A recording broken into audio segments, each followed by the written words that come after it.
Begitu juga kalau daripada situlah ulama-ulama faham, kalau seseorang itu dia sembahyang, depan dia tu ada patung, tak apa. Dia tidak maksud sebuah patung tu. Kalau depan tu katakanlah ada patung, dia sembahyang tak apa. Sah sembahyang dia. Cumanya lebih molek dia cari hak lain lah. Dan di sini jelas menunjukkan apa dia orang-orang Islam pada masa tu memang mengadap fawalli wajhaka syatral masjidil haram. Syatra, dia tidak kata Masjidil Haram itu sendiri, sehingga kalau tak ada Masjidil Haram, Kaabah tu katakanlah roboh.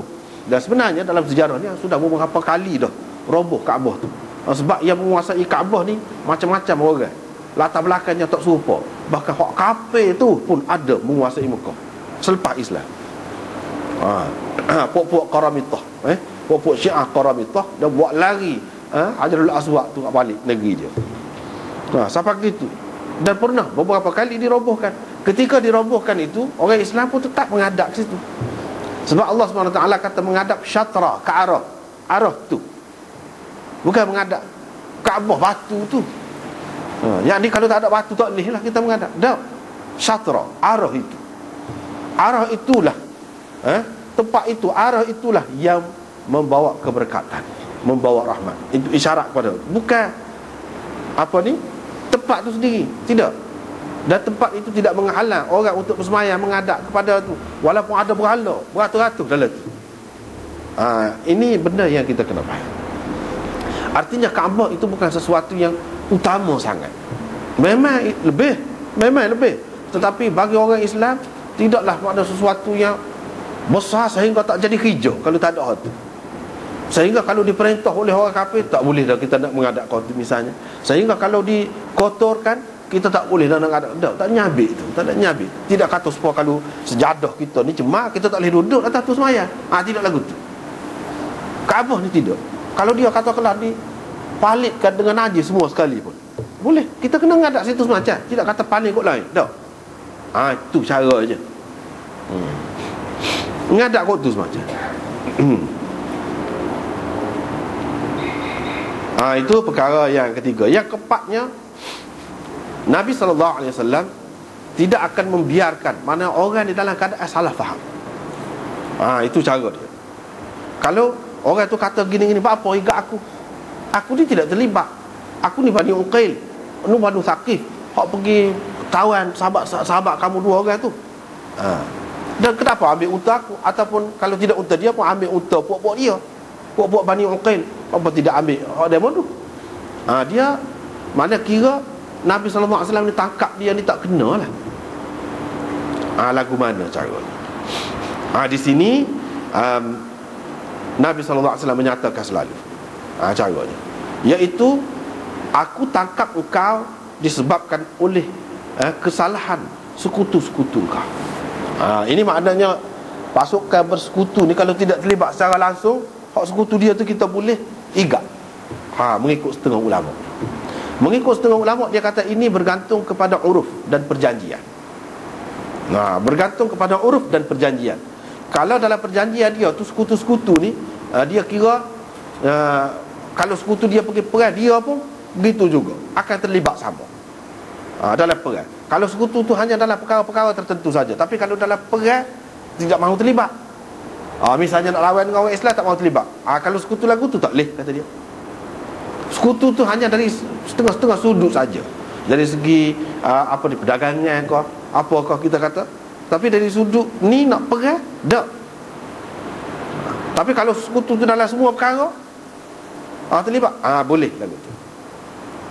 Itu yang pertama. Yang kedua, kalau sekutu tu tidak masuk dalam perang, tak boleh, kata dia. Kalau masuk, boleh. Yang ketiganya, kata dia, mengikut uruf. Pendapat yang ketiga, mengikut uruf. Kebanyakannya kalau maklum, bila kata bersekutu ni, maknanya terlibat semua sekali.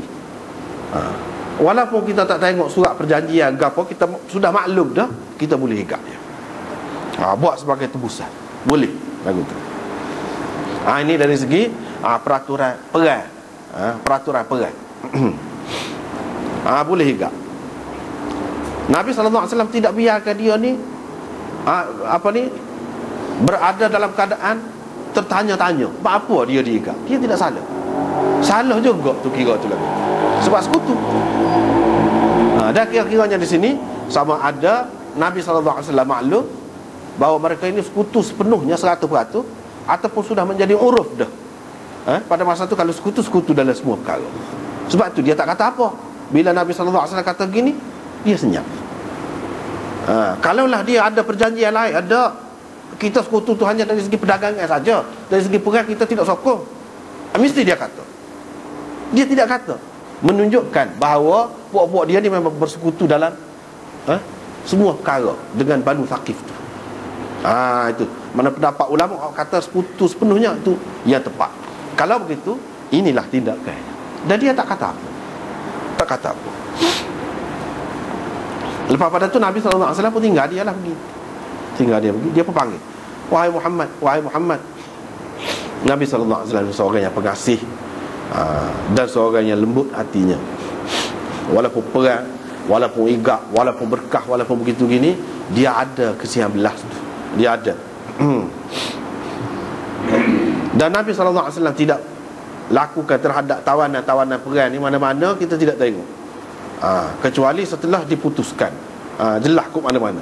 Kalau tidak, dia layan dengan baik, tidak seperti orang-orang kafir. Ini juga memberi pengajaran kepada kita lagu mana layanan terhadap tawanan-tawanan. Dia tidak sesa tak satu kalu, tidak lagu tu. Beri makan boleh, seperti dalam hadis ni kita nampak. Dia pun pergi apa? Dia pun kata saya ni sebenarnya Islam. Dia kata Islam. Nabi SAW kata, kalau mu kata gini ketika engkau memiliki dirimu, yang ni ketika engkau belum ditawan, engkau berjaya sepenuhnya, mana orang tak boleh higapmu lagu ni sebagai tebusan lagu. Dan harta bendamu tidak jadi harta ghanimah, tak boleh. Dan engkau selamat dunia akhirat. Kira-kiranya gitu. Itu makna aflah takullal falah, engkau berjaya sepenuhnya.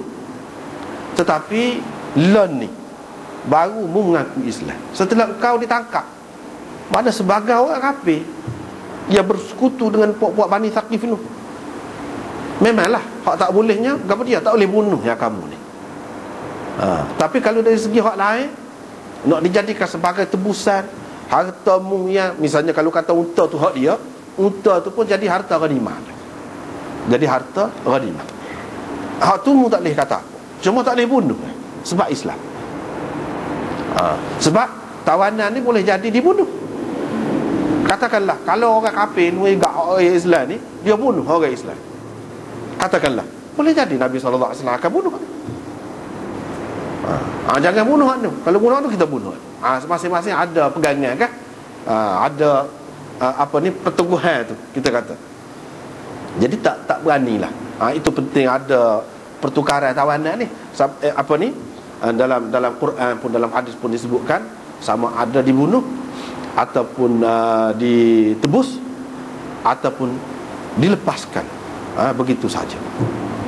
Dilepaskan begitu saja, yang ini secara percuma oleh pemerintah Islam. Boleh jadi tiga keadaan berkenaan dengan tawanan. Apabila dia igak, boleh jadi bunuh. Bunuh ni misalnya pokok dia bunuh orang Islam, hak kena igak, boleh jadi. Tapi kalau dia sudah Islam ni, kalau alik sana bunuh, tak boleh bunuh dia. Pilihan untuk membunuh tu sudah tidak ada lagi. Bila orang itu Islam, walaupun Islam kemudian, tak boleh dah. Tetapi harta dia yang ditangkap bersama dengan dia tu, yang diambil bersama dengan dia, hak tu jadi harta ghanimah. Hak tu tak boleh, tak jadi milik dia. Kemudian kalau nak buat tebusan apa-apa boleh dengan dia tu. Lepas tu Nabi SAW pun pergi. Dia pun panggil pula, wahai Muhammad, wahai Muhammad. Nabi SAW pun pergi pula. Dia kata, kenapa denganmu? Bapanya?